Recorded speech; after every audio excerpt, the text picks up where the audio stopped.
Valethorn was not a city that was kind to humans. It was loud, crowded, and built for species much larger and stronger than any human had a right to be. The streets were wide enough for dragonkind to walk four across, the market stalls were stocked with foods that would make a human sick just from the smell, and the buildings rose so tall that the upper floors disappeared into the permanent haze that sat over the city like a gray blanket. It was not a place where a human naturally belonged. But Ren Calloway had been here for 6 years, and somewhere along the way Valethorn had become the closest thing to home he had ever known. His restaurant was small. That was the kindest word for it. It sat at the far end of Brackmore Lane, squeezed between a leather goods shop owned by a four-armed Selvari merchant and a building that had been empty for so long that nobody could remember what it had been used for. The sign above the door was painted in 3 languages, though the paint was beginning to peel on the third. Inside there were 7 tables, a short counter, a kitchen just large enough for one person to move around in without bumping into everything, and a single window at the front that let in a thin strip of afternoon light. It was not impressive. But it was clean, the food was good, and the prices were fair. In Valethorn's lower district, that combination was rarer than most people realized. Ren had chosen the lower district on purpose. He could not have afforded anything better when he first arrived, and by the time he could, he had stopped wanting to move. The people here were different from the ones in the upper city. They were tired in an honest way. They worked hard and they did not pretend otherwise. They came to his restaurant because they needed a decent meal at the end of a long day, not because it was fashionable. Ren understood that kind of tired. He had felt it himself for most of his life.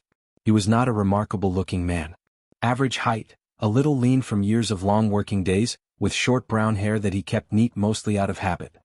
He had a calm face that people often mistook for coldness until they spoke to him and realized it was simply quiet. He did not talk much unless he had something worth saying. He listened well. His assistant Pirith, a young alien with pale green skin and 4 fingers on each hand, often said that Ren was the most boring, exciting person he had ever met. Ren was never quite sure what that meant, but he took it as a compliment. The night it started was ordinary in every way. It was late, well past the hour when the last customer had gone home and Pirith had finished sweeping and said goodnight and disappeared down the lane. Ren was alone in the kitchen, working through the end-of-night routine he had done so many hundreds of times that his hands moved without him having to think. Pots cleaned.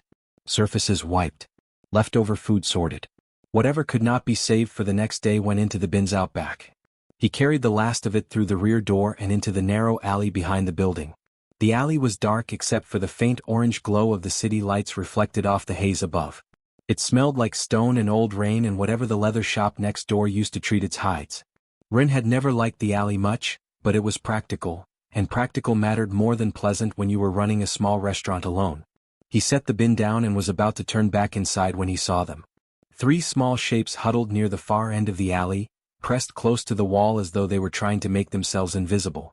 At first, in the dim light he thought they might be some kind of large city animal. Valethorn had plenty of those. But then one of them shifted and he caught the faint gleam of scales, and the outline of a small, folded wing, and he understood. Dragon hatchlings. Very young ones by the look of them. They were small, barely the size of a large dog, and thin in a way that made something tighten in Ren's chest. He could see the shape of their ribs under their scales. Their wings were tucked in tight.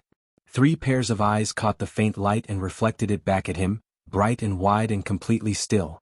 They were watching him the way small creatures watched something they were not yet sure was dangerous. Ready to run but too tired and too hungry to want to. Ren stood without moving for a long moment. He did not make any sudden gestures. He did not call out or step toward them. He simply looked at them the same calm way he looked at most things and thought about what he was seeing. They were hungry. That much was obvious. They were also scared, though they were doing their best not to show it. The smallest one, the one with scales that were a deep, dark gray almost the color of ash, had its head lowered slightly. The one to its left was a warmer reddish-brown, like cooling coal. The third was the color of raw embers, a burnt orange-red that was almost pretty even in the dim light. Ren turned around and went back inside. He came back 2 minutes later with a wide, flat tray. On it he had placed the leftover food he had just been about to throw away, a portion of slow-cooked grain with broth, some pieces of cooked meat that were not enough to save for tomorrow's menu, and a section of dense root bread that had gone slightly hard but was still good. He set the tray down near the middle of the alley, not close enough to crowd them, not so far away that the gesture would seem uncertain. Then he stepped back to the doorway and leaned against the frame with his arms crossed and waited. The hatchlings did not move at first. They watched the tray. They watched him. The reddish-brown one stretched its neck out very slowly and sniffed the air in the direction of the food. Its eyes flicked back to Ren. He did not move. He just stood there in the doorway, quiet and still, the way he had learned to be around things that were small and frightened and needed time to decide whether to trust. It was the ashy gray one that moved first. It crept forward in short, careful steps, keeping low, pausing every few seconds to check that Ren had not moved.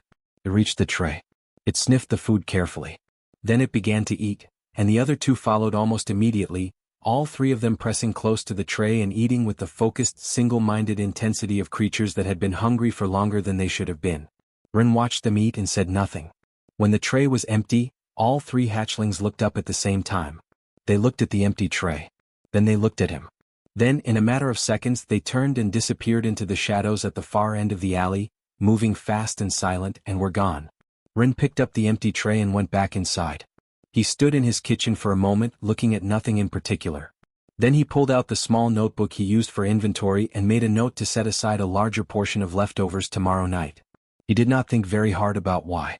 It simply seemed like the right thing to do, and Ren had always found that the right thing was usually not as complicated as people made it out to be. He did not tell Pirith the next morning. He was not sure it was worth mentioning yet. He just cooked and served and cleaned, and when the night was over and the alley was dark and quiet, he carried the tray out and set it down in the same spot and stepped back to the doorway and waited. They came back. Same three. Same careful approach. Same quick, hungry eating. But this time when they finished and looked up, they did not run immediately. The ember-colored one stood at the edge of the tray for a moment longer than the others, looking at Ren with eyes that were bright and golden and very still. Then it turned and followed the others into the dark. Ren looked at the three of them as they ate that second night, studying the differences in their colors, the way each one moved, the small habits that were already becoming distinct. The ember one was the bravest. The coal red one was the most cautious.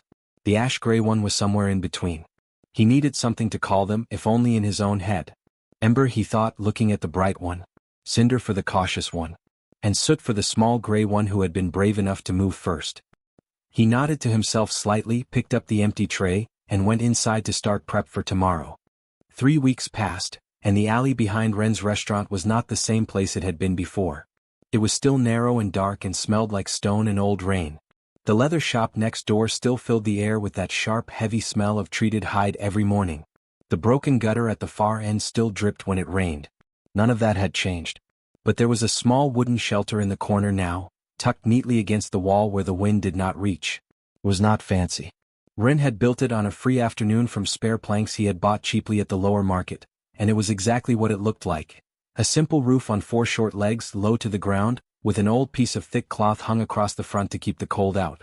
He had filled the inside with a layer of dry straw and a folded piece of canvas that was too worn to use in the restaurant anymore. He had not planned to build it.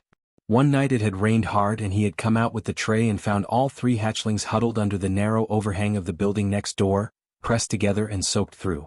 Something about the sight of them had settled the decision without him having to think about it. He had gone inside, finished the night's work, and started on the shelter the next free morning he had. Pirith had noticed it immediately. He had come through the back door on a Tuesday morning, stopped, and stared at the small wooden structure in the corner of the alley with an expression that moved through confusion, understanding, and something close to disbelief, all in the space of about 4 seconds. "You built them a house," Pirith said. "It is a shelter," Ren said from inside the kitchen. "There is a difference."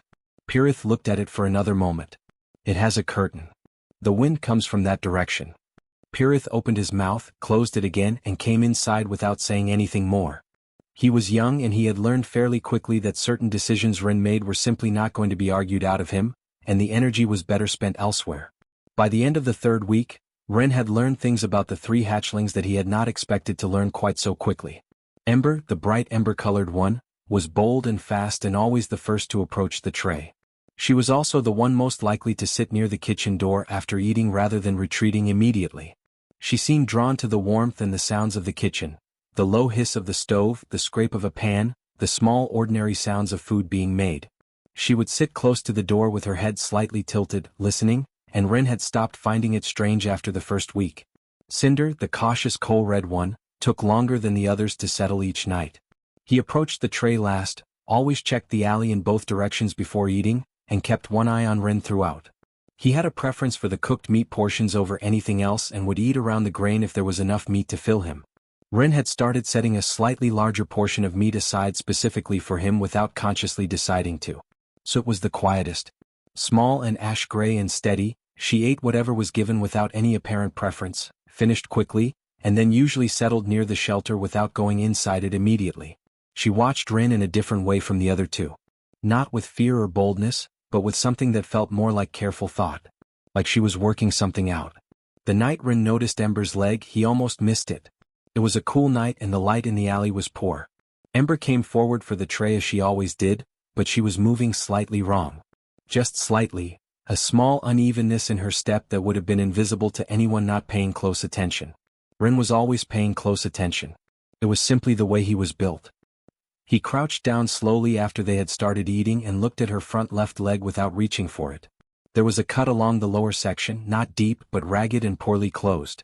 It had the look of something that had caught on a rough edge somewhere in the city. It was not fresh, which meant it had been there for at least a day or two, and that meant she had been walking on it through the night without rest. Rin went inside and came back with a small cloth, a bowl of clean water, and a tin of the basic wound salve he kept in the kitchen for burns. He set them down near the tray and stayed very still for a moment, letting Ember register that something new was there. She looked at the cloth and the bowl and then looked at him with those bright golden eyes. He moved slowly. He always moved slowly around them. He dampened the cloth in the water and waited. Ember watched him. He extended his hand toward her leg very carefully, pausing when she tensed, waiting until she settled again. It took a few minutes. Then he cleaned the cut gently, applied a small amount of the salve, and wrapped the cloth loosely around the leg just enough to protect it. Ember was completely still through the whole thing. When he finished and sat back, she looked down at the wrapped leg for a long moment. Then she looked at him. Then she went back to eating. Rin sat back on his heels and watched her and felt something simple and quiet in his chest that did not need a name. He did not know, had absolutely no reason to suspect, that all three of them were watching him in a way that had nothing to do with hunger. Far from Brackmore Lane, in the upper city where the buildings were tall and clean and the streets were lit properly at night, there was a building that most of Valethorn's lower district residents had never seen up close. It rose above everything around it, dark-stoned and wide, with high windows and guards at every entrance who stood so still they were easy to mistake for decoration. This was the governor's residence and working offices. And on the fourth floor, in a room with no windows and very good soundproofing, a meeting happened each week that very few people in Valethorn knew existed. Governor Sarvek Dow received reports in many ways. Official documents. Formal briefings. Registered intelligence from his various city departments. But the reports he considered most useful were the ones that came from his hatchling agents. Young Dracari, barely past their first growth stage, trained from an early age to move through the lower districts without attracting attention. Small enough to go unnoticed. Young enough to be dismissed as strays if anyone paid attention at all. Sharp enough, if trained correctly, to observe and remember and report back with accuracy. It was a system Sarvek had built himself, carefully, over many years. He was proud of it. It worked. Which was why the report that came in from Unit 3, Ember, Cinder, and Soot, assigned to the Brackmore Lane district, stopped him cold. He read it twice. Then he set it down on the desk in front of him and looked at it for a moment the way a person looks at something that should make sense and does not. The report contained almost no district intelligence. There was a brief note about a supply argument at the East Market that had resolved itself within a day. There was a sentence about a new family that had moved into the building on the corner. And then there were 4 full paragraphs, detailed, carefully written, thorough paragraphs, describing food. Specifically, a grain-based broth made with river herb and a spice that the reporting hatchling described as warm and slightly sharp. The texture of slow-cooked meat prepared with a dry herb rub. A sweet root that apparently came from somewhere outside the city and was prepared simply, without much added to it, and was the best thing the reporting hatchling had eaten in recent memory. There was also a brief note at the end. It said, simply, "The human wraps the shelter curtain against the left wall each morning so it does not drag in the wet." He has not been asked to do this. He simply noticed it needed doing. Sarvek put the report down.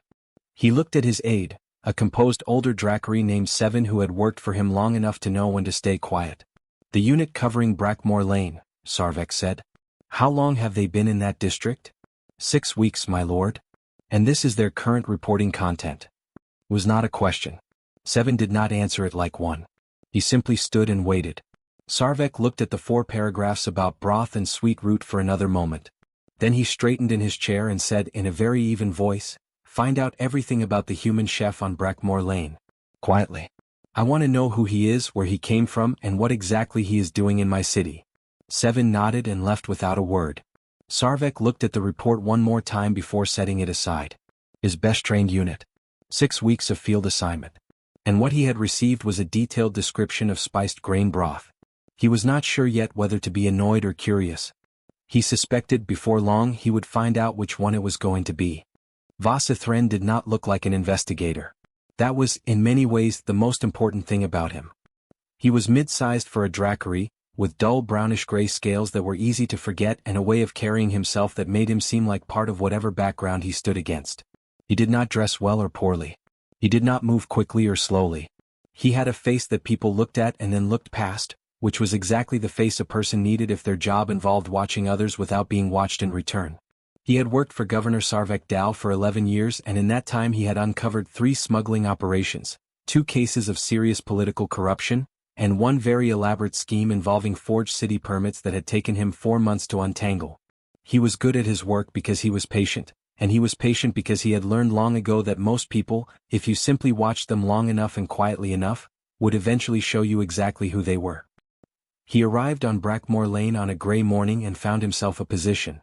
There was a small covered stall across the lane from Wren's restaurant that sold dried goods, grains, spices, wrapped roots, things that kept. The owner was an elderly Selvari woman who sat behind her stall on a low stool from early morning until late afternoon and spoke to almost no one. Voss bought a small quantity of dried grain from her on the first morning and then stood nearby for a while, apparently doing nothing in particular. The old woman did not ask him what he wanted. He appreciated that about her. From that position he could see the front of the restaurant clearly. The sign with the peeling paint on the 3rd language. The single front window. The door that opened directly onto the lane. He settled in and began to watch. The first thing he noticed about Wren Calloway was that he arrived early. Not slightly early. Early in a way that suggested the man either did not sleep much or considered the hours before the city fully woke up to be the most useful part of the day. The kitchen light came on well before the market lane was busy, and by the time the first stall owners were setting out their goods, thin lines of cooking smell were already coming from the restaurant's front window. Whatever Wren was, he was not lazy. Voss noted this and moved on. The second thing he noticed was the way Wren handled his customers. Voss watched for 3 full days before he was satisfied he understood the pattern. The restaurant opened at mid-morning and the early customers were mostly working species. Dock workers, lower market traders, delivery runners who needed something solid before the long middle part of the day began. Wren served them without delay, without fuss, and without the slightly distant manner that many restaurant owners in the lower district had developed as a kind of armor against the relentlessness of the work. He was not warm in an obvious way. He did not chat much or smile broadly or perform friendliness the way some people did. But he was present. He looked at people when they spoke to him. He remembered what they had ordered before. He noticed things. On the second day, Voss watched a young Dracari male come in with 3 small children in tow, all of them looking tired and underfed in the way that meant it was not a temporary situation.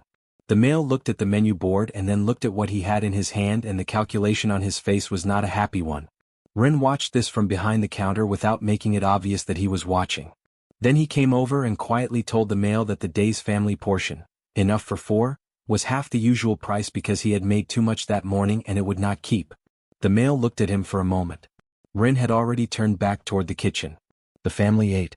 Voss, from across the lane, wrote nothing down because there was nothing suspicious to write. He simply watched. On Thursday he saw the widow. She was an older Dracari female, small and thin, with scales that had faded to a pale silver that suggested age, and Voss thought, not enough sun and not enough food for quite some time. She came in alone, took the same corner table, and sat down with the careful, slightly stiff movement of someone whose joints ached but who was not going to mention it. She ordered the smallest thing on the menu. Wren brought it out, set it down, and then went back to the kitchen. A few minutes later he came back with a second plate, a full additional portion, and set it beside the first without comment. The widow looked up at him. Wren said something that Voss was not close enough to hear. The widow looked at the second plate for a moment, then nodded once, and Wren went back to the kitchen. She ate both portions slowly and carefully, the way people eat when they are making themselves take their time because they are not certain when the next meal is coming. Voss watched this and felt something he did not usually feel during investigations, which was a mild but persistent sense that he was looking for something that was simply not there. He moved his observation to the evenings on the fourth day. This was when things became interesting in a different way from what he had expected. He positioned himself further down the lane where the light was poor and he could stand near a building corner without being visible. He watched Ren close the restaurant, turning off the front lights, bringing the small outside sign inside, locking the front door. Then, without fail, Ren disappeared around the side of the building toward the rear alley. Voss moved carefully around the block to a position where he could see the alley entrance from a distance. What he saw was not smuggled goods. It was not a secret meeting. It was not any of the things that his 11 years of investigative work had trained him to expect when someone made a nightly trip to a back alley after dark. It was a man carrying a tray. Ren came out of the rear door with 3 separate plates on a wide flat tray, set the tray down in the middle of the alley and stepped back to the doorway.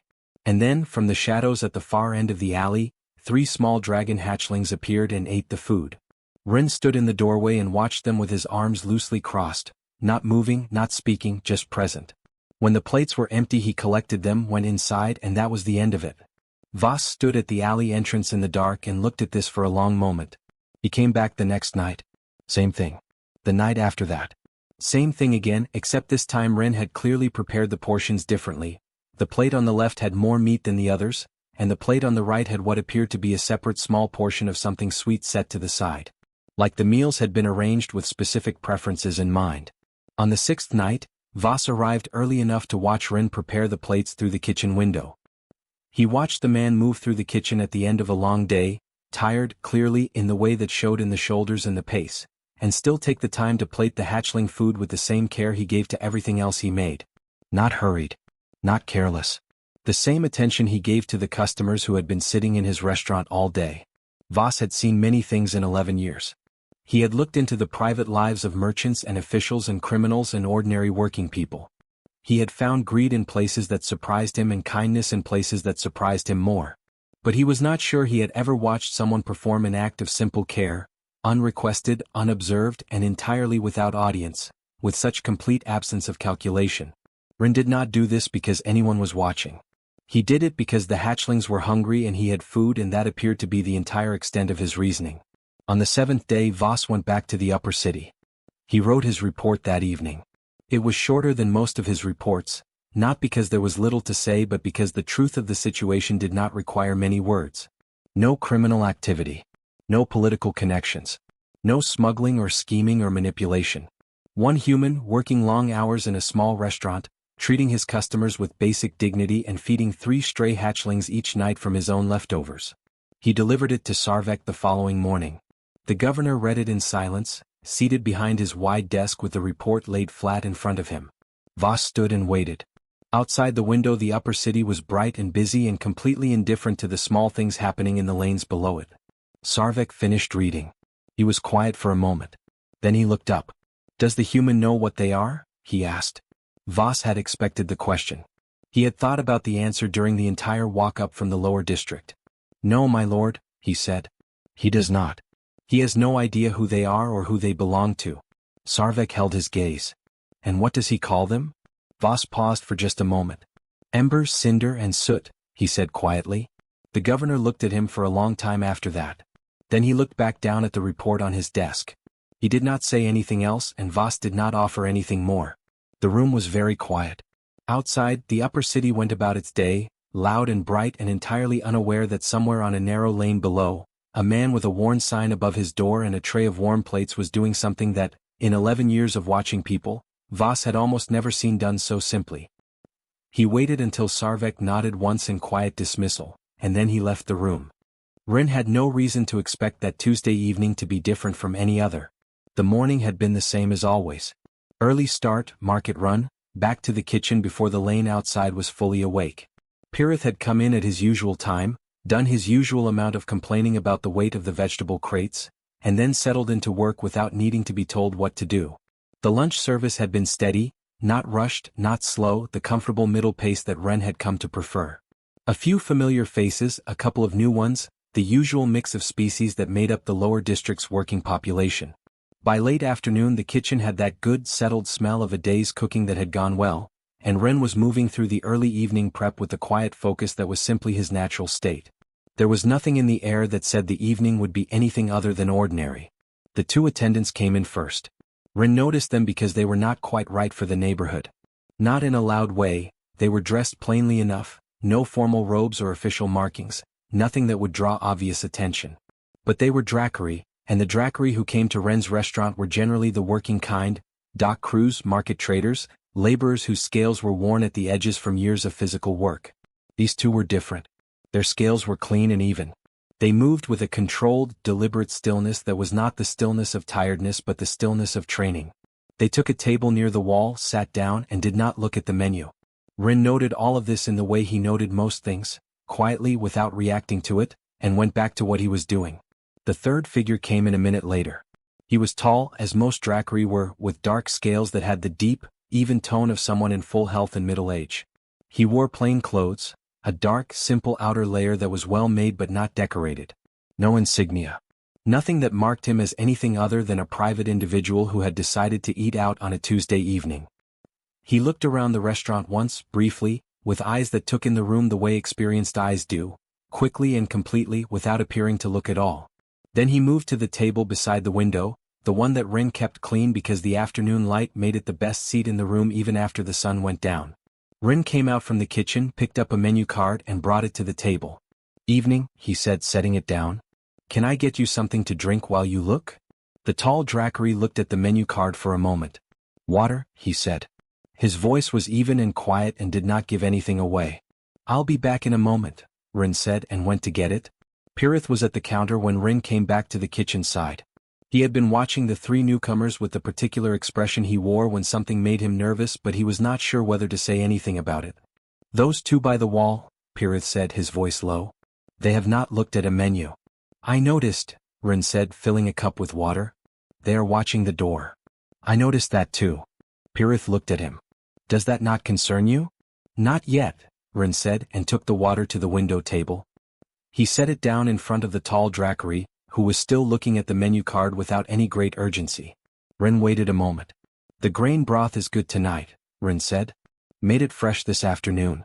The slow-cooked meat takes about 15 minutes but it is worth the wait. If you want something quicker, the pan-roasted root with herb is fast and filling." The tall Dracari looked up from the menu card.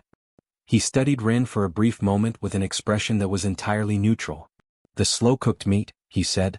"And the broth." "Good choice," Ren said, took the menu card back and returned to the kitchen. He cooked the meal the same way he cooked everything, with full attention and no shortcuts. The meat went in the pan at the right temperature. The broth was ladled from the pot he had been keeping warm all afternoon, checked once for seasoning, adjusted slightly. He plated both with the same care he gave to every plate that left his kitchen, not because he knew who he was cooking for but because that was simply how he cooked. The idea of doing it differently for a quieter evening or a less impressive-looking customer had never really occurred to him. He brought the plates out himself, set them down, checked that the water cup was still full and said, "Let me know if you need anything," and went back to the kitchen. Pirith watched the tall Dracari eat from a careful distance. The two attendants by the wall remained exactly where they were, not eating, not drinking, watching the room with that trained stillness. The restaurant was not very full at this hour, 2 other tables occupied, both by regular customers who were deep in their own conversations and paying no attention to anyone else. The tall Dracari ate slowly. Not the slow eating of someone uncertain about the food, but the slow eating of someone who was accustomed to eating slowly and was genuinely paying attention to what was in front of him.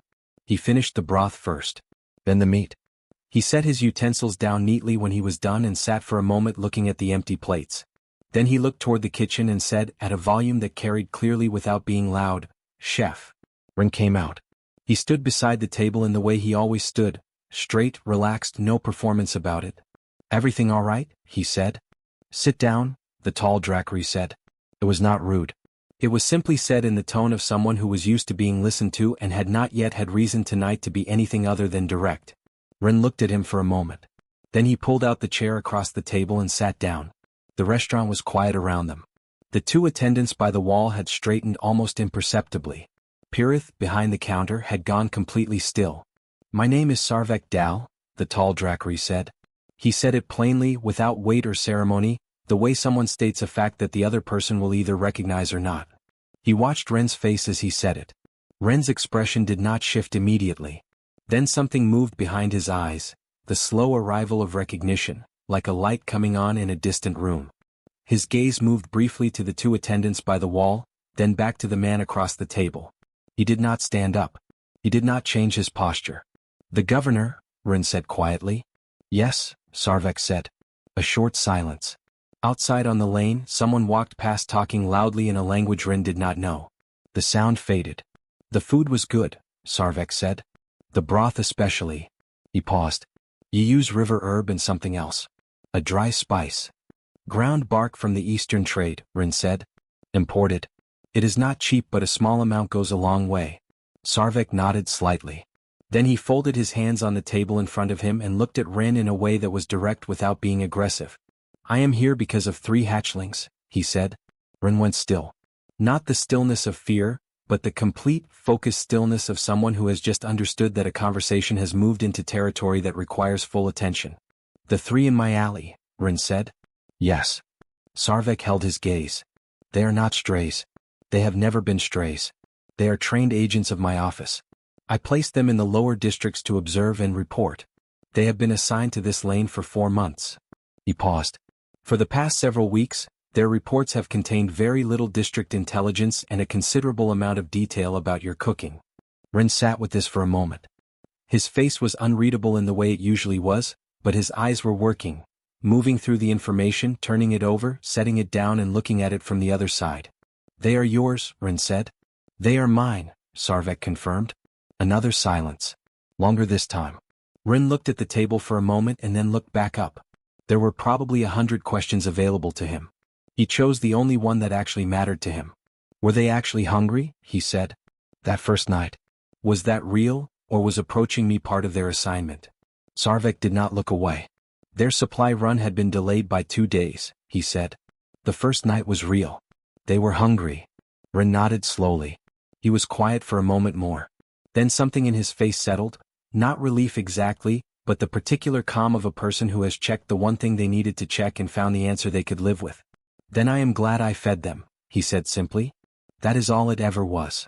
Sarvek looked at him across the table, this plain, quiet human in a small restaurant on a narrow lane, who had fed his most carefully trained agents for 4 months without agenda, without knowledge, without asking for a single thing in return, and felt something shift in the careful, measured space behind his expression. He did not say anything for a moment. Then he reached into the inner fold of his plain outer layer and placed the correct payment for the meal on the table, neatly, and stood. "The broth," he said quietly, looking down at Ren. "The eastern bark spice. I would like to know where you source it." Ren looked up at him. "I can write down the trader's name," he said. "Do that," Sarvek said. And then, after a brief pause that felt like it meant something neither of them was ready to put into words yet, he turned and walked toward the door, his 2 attendants falling into step behind him without a word. Ren sat at the table alone for a moment after they left. The restaurant settled back into its quiet evening sounds. Pirith appeared from behind the counter and stood a few feet away with an expression that suggested he had approximately 40 questions and was not sure which one to start with. Ren stood up, straightened his chair and picked up the empty plates from the table. "Close the front in an hour," he said and went back to the kitchen. Sarvek came back 4 days later. He came in the same way he had the first time, plain clothes, no ceremony, the 2 attendants taking their table by the wall while he sat at the window seat. Ren saw him come in, noted it, and brought water to the table without being asked. Sarvek ordered the pan-roasted root with herb that he had not tried the first visit. Ren cooked it. Sarvek ate it. He paid and left. The whole visit was quiet and unremarkable and felt, in a strange way, completely natural. He came back 3 days after that. Then again 4 days later. Within 3 weeks it had become a pattern that both of them understood without discussing it. Sarvek came in the early evening before the dinner rush, when the restaurant was quiet enough to talk. He always sat at the window table. Ren always brought water without being asked. And somewhere between the ordering and the eating they talked. It did not start as anything significant. The first few conversations were careful in the way that conversations are when 2 people are still working out the distance between them. Sarvek would ask a question, about the market, about the lane, about what Ren had noticed in the lower district that week, and Ren would answer in the direct, undecorated way he answered most things. No flattery. No performance. Just what he had seen and what he thought about it. Sarvek found this unusual. Not offensive, just unusual. Most people who spoke to him were aware at every moment that they were speaking to the governor of Valethorn. That awareness changed the way they chose their words. It softened the edges of things, smoothed over the parts that might cause discomfort, turned honest observations into careful ones. Ren did not do this. Not because he was bold or careless, but simply because it did not appear to occur to him to be anything other than straightforward. He was not rude. He was simply honest in the way that people are honest when they have nothing to protect and nothing to gain. It was, Sarvek realized after the third conversation, the most useful thing he had experienced in years. The things Rin described were not dramatic. They were small. A family on the east side of the lane whose eldest child had stopped attending the district learning center because the fee had increased by an amount that sounded modest from the upper city and was apparently impossible from where they stood. An elderly Selvari trader at the lower market who had been selling from the same corner for 20 years and had recently been moved twice in 1 month to make space for newer stalls owned by upper district merchants with better connections. A water pipe on the south end of Brackmore Lane that had been leaking for 11 weeks and had been reported 4 times without result, so that the 2 families nearest to it had simply started working around it because they had learned that waiting for help was not a reliable strategy. None of these things appeared in official reports. They were too small for official reports. They were the kind of things that existed in the space between the numbers, present in the daily reality of the lower district and entirely invisible from above. Sarvek listened to all of it. He asked questions that were specific and genuine. He did not take notes during their conversations, but Rin noticed that whatever was said appeared to stay with him in a way that suggested his memory for this kind of thing was very good. Rin, for his part, was not sure exactly what he was contributing to or what Sarvek intended to do with any of it. He was not political and had no interest in becoming political. He simply described what he saw. It seemed to be enough. Pirith had adjusted to the governor's visits with the particular approach he took to most things that unsettled him, which was to act as though they were completely normal while remaining slightly tense throughout. He had started keeping the window table clean at all hours rather than just during service, which Rin noticed and said nothing about. Ember, Cinder, and Soot continued to come to the alley each night. This had not changed. If anything, it had become easier. They knew the routine completely now and arrived with the confidence of regulars rather than the caution of strays. Ember still sat near the kitchen door after eating, listening to the sounds from inside. Cinder still approached the food with that careful, checking manner even though there had never been a single night in 4 months that had given him any reason for it. Soot still watched Rin with that quiet, thoughtful attention that felt like being measured by someone who was taking their time about it. The difference now was that Rin talked to them. He had started doing it gradually, almost without noticing, in the days after Sarvek's visit. He knew who they were now, not strays, not abandoned, not children without anyone. Trained agents. The governor's eyes. Young and capable in ways that had nothing to do with how small they still looked in the alley behind a restaurant on a narrow lane. Knowing this had not changed the way he fed them or cared for them. But it had made him feel less like he was talking to himself when he narrated what he was cooking. He would come out with the tray and set it down and say things like, "Cinder, I added more of the herb rub tonight, let me know what you think," or, "Soot, the sweet root came in fresh today, you can tell the difference." He did not expect responses and he did not get them in any language he could understand. But Soot would sometimes tilt her head in a way that felt like acknowledgement, and Ember had started making a low, brief sound when she was pleased with something that Ren had decided to interpret as approval. He was aware that this was probably not what the governor's trained intelligence agents were supposed to be doing with their evenings. He cooked for them anyway. It was during the 5th week of Sarvek's visits that the situation in the upper city shifted. Ren did not know about the council session when it happened. He found out later, in pieces, from Pirith who had heard it from the spice trader at the East Market who had apparently heard it from someone who worked in the upper district administrative offices. News moved through Valethorn's lower lanes in this way, slowly, in fragments, passed from person to person until it arrived where it was going with some of its details worn smooth from the journey. What Rin eventually understood was this. There was a council member named Dreth. He was senior, traditional, and had strong opinions about the proper order of things in Valethorn, which species belonged where, which associations were appropriate for a person of the governor's standing, and which were not. He had been watching Sarvek's visits to Brackmore Lane with the particular displeasure of someone who believes that the way things have always been done is the same as the way things should always be done. At a full council session, attended by every senior official in Valethorn's governance structure, Councillor Dreth had raised the matter directly. He had done it in public and informal session because those were the conditions under which it would cause the most discomfort. He had spoken at length about the dignity of the governor's office and what it required. He had used the phrase, "a simple human cook," more than once. He had implied, without quite saying directly, that there was something either foolish or suspicious about a governor who spent his evenings in a lower district restaurant on a lane most of the council had never visited. He had framed it as concern. The chamber had listened with the careful attention of people watching something they were not entirely sure was safe to enjoy. Sarvek had let him finish. He had sat in his position at the head of the chamber and let Councillor Dreth complete every sentence without interruption. When the councillor was done, Sarvek had been quiet for a moment. Then he had spoken. He did not raise his voice. He did not perform anger or offense. He simply stated facts in the same even tone he used for everything. A human chef in the lower district had noticed 3 hungry young ones in his alley and fed them without asking who they were. He had done this every single night for 4 months without missing once. He had built them shelter, tended their injuries, and prepared their food with care. He had done all of this without knowing they were anything other than strays. He had done all of this without asking for acknowledgement, payment, or protection of any kind. Then Sarvek had looked at Councillor Dreth directly and said, in a voice that carried clearly to every corner of the chamber, "If that is lowering myself, then the council should ask what it has done for its own people lately." The chamber was completely silent.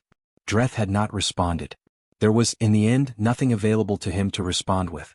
When Pirith told Rin this story, in his fragmented, second-hand version, he watched Rin's face carefully for a reaction.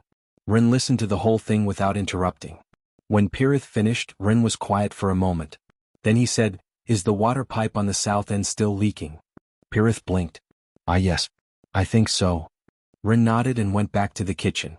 That evening, when Sarvek came in and sat at the window table, Rin brought the water, took the order, and then said before going back to the kitchen, "The water pipe on the south end of this lane has been leaking for 12 weeks. 4 reports filed. No response." Sarvek looked at him. "I thought you should know," Rin said, and went to cook. The water pipe on the south end of Brackmore Lane was fixed within a week. Rin noticed it on a Wednesday morning when he came back from the market and saw 2 workers crouched at the base of the wall where the pipe had been leaking, working with the focused quiet of people who had been given a clear job and intended to finish it. By the afternoon it was done. The small puddle that had been sitting on the lane stones for 12 weeks dried up within 2 days. The 2 families who lived nearest to it said nothing publicly about it. But one of them, an older Drackery male who had eaten at Ren's restaurant twice a month for the past 2 years, came in that Friday, sat at his usual table, and when Ren brought his food out, looked up and said simply, "The pipe is fixed." "I heard," Ren said. The old male looked at him for a moment with an expression that was difficult to read and then nodded once and turned to his food. That was all. But it was the kind of all that carried weight. Over the weeks that followed, other things changed in the lower district.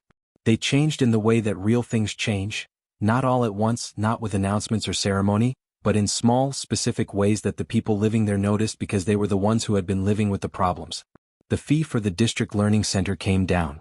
Not all the way, but enough that the family on the east side of the lane sent their eldest child back. The elderly Selvari trader at the lower market was given a permanent corner position and was not moved again. A new resource point opened 2 streets over from Brackmore Lane, a small, plain building where families could access basic supplies at regulated prices that did not change depending on who was asking. Nobody in the lower district made a formal connection between these changes and the governor's visits to a small human restaurant. But people who paid attention, and there were always people who paid attention, began to understand that something had shifted. The lower district was not transformed overnight. It was not suddenly prosperous or perfectly managed or free of the difficulties that came with being the part of the city where the money was thin and the problems were thick. But it was being looked at differently. And being looked at differently, it turned out, was the first thing that needed to happen before anything else could. Sarvek did not discuss any of this with Ren directly. He came in, sat at the window table, drank his water, ate his meal, and talked about the city the way they had always talked. Ren describing what he saw, Sarvek listening with that complete, unhurried attention. The conversations had become easier over time. Not louder or more familiar, but easier in the way that things become when 2 people have stopped needing to be careful with each other and can simply be direct. Pirith had stopped being visibly tense during the governor's visits somewhere around the 4th week. He still kept the window table clean at all hours. Some habits, once formed, were difficult to argue out of.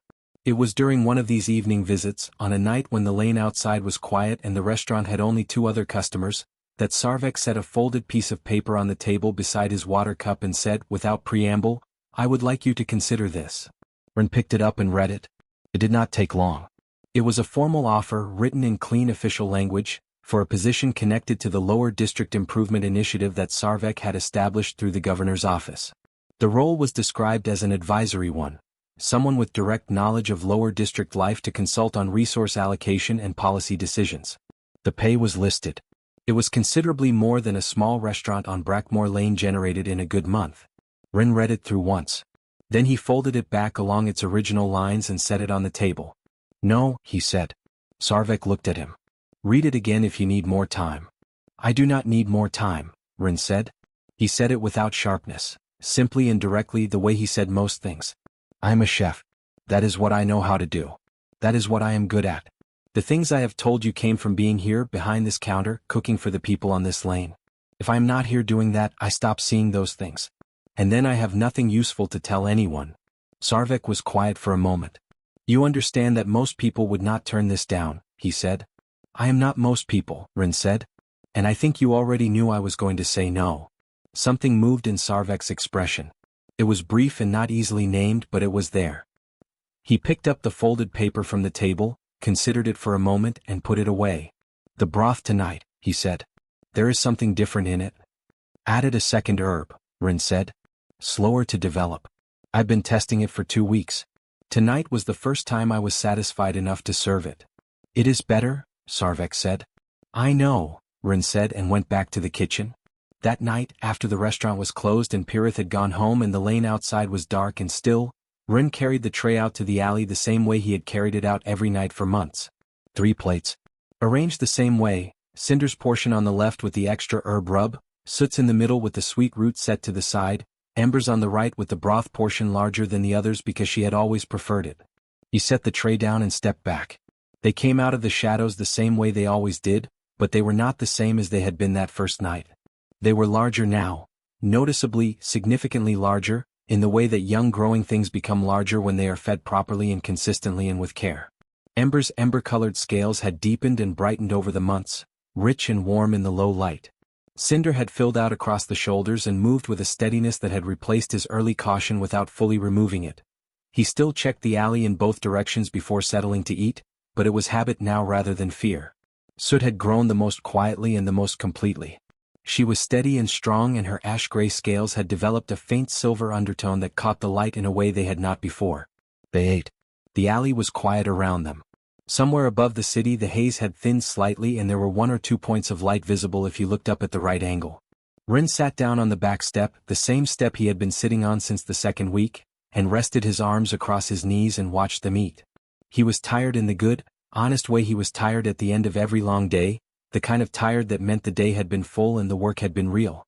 He thought, without meaning to think about anything in particular, about the first night. How thin they had been. How carefully they had approached the tray. How quickly they had disappeared afterward. How he had come back inside and made a note in his inventory book to set aside more food tomorrow. He had not known then who they were. He had not known who was watching from the upper city, or what a report about spiced broth would eventually set in motion, or that a Tuesday evening visit from a plainly dressed Drackery would change the shape of things on this lane and the lanes around it. He had known only that 3 small creatures were hungry and he had food, and the gap between those 2 facts was something he could close without much difficulty. That had been the entire calculation. It had not been more complicated than that. Ember finished her food and looked up at him with those bright golden eyes. She held his gaze for a moment in the way she sometimes did, direct and clear and carrying something in it that felt like more than a hatchling's attention but that Ren had never tried to put a precise name to. Then she moved to her usual spot near the kitchen door and settled there, tucking her legs under her the way she always did when she intended to sit for a while. Cinder finished and retreated to the shelter. Soot finished last, as she usually did, and sat near the tray for a moment looking at nothing in particular. Then she looked at Ren. She held the look for a few seconds. Then she turned and went inside the shelter after Cinder. Ren sat on the step a little longer. The city hummed around him the way it always did, low and constant and indifferent, the sound of a place too large and too busy to notice the small things happening inside it. Then he stood up, collected the 3 empty plates onto the tray and carried it back inside. He washed the plates. Put them away. Checked tomorrow's supply list.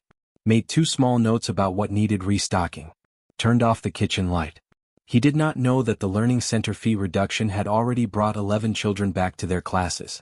He did not know that the trader at the lower market had told 3 other traders what had changed and why, and that the story was moving through the lower district in the slow, quiet way that true things move.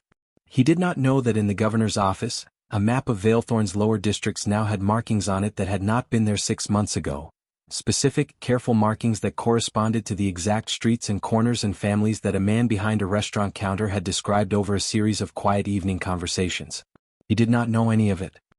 He simply knew that the plates were clean, the kitchen was ready for tomorrow, and somewhere in the small wooden shelter in the corner of the alley, 3 young ones who had once been hungry were warm and fed and safe. He turned off the last light and went upstairs. Tomorrow there was prep to do. The market opened early. The broth needed the second herb added at the right time or the flavor did not develop properly. There were things to do and the morning would come quickly and that was fine. That had always been fine. It had always been enough.